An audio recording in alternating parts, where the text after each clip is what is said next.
अमीन है, I am lawyer by profession. Road block किया हुआ है इन्होंने विदाउट परमिशन। ये कौन सा उसूल, कौन सी जस्टिस? और पुलिस इनको रोकने की कोशिश की, उनका नहीं माना, सारा ट्रैफिक बंद पड़ा ना कोई परमिशन ना कुछ। How can they do this? Main road block करके बैठे हो रहे।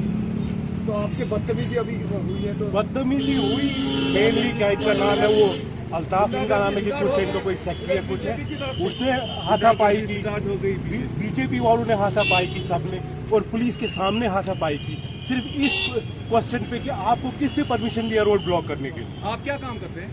मैं लॉयर बाय प्रोफेशन हूँ। कोई भी पॉलिटिकल आइडियोलॉजी हो उस पर कोई रोक नहीं लगा सकते, लेकिन आप एक पब्लिक पाथ है, पब्लिक रोड ब्लॉक नहीं कर सकते विदाउट परमिशन, क्योंकि मोदी ने जीता तो मोदी कोई तूफान बन गया। ये एक अनार्की है, एक जुल्म का जो शुरुआत की है, इनकी आइडियोलॉजी जुल्म पे बेस्ड। वो चाहे कहीं भी अपने हिसाब से कुछ भी करने की आजादी इनको देता है, और जिसका रिफ्लेक्शन भी है सामने, ये बीजेपी के ऑफिस बियरर्स है। Thank you.